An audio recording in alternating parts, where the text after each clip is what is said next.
This is James from Authorized Shopsmith Repair. The current owners of Shopsmith have closed the business. We only have a limited number of parts available. We are in negotiations to become the new owner of Shopsmith. During this time, new parts won't be available, so please like and subscribe to our YouTube channel and bookmark our website. We will be releasing videos and updates to keep you informed.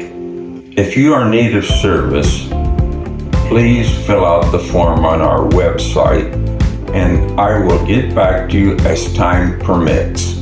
This is your friend James. Please keep us in your prayers.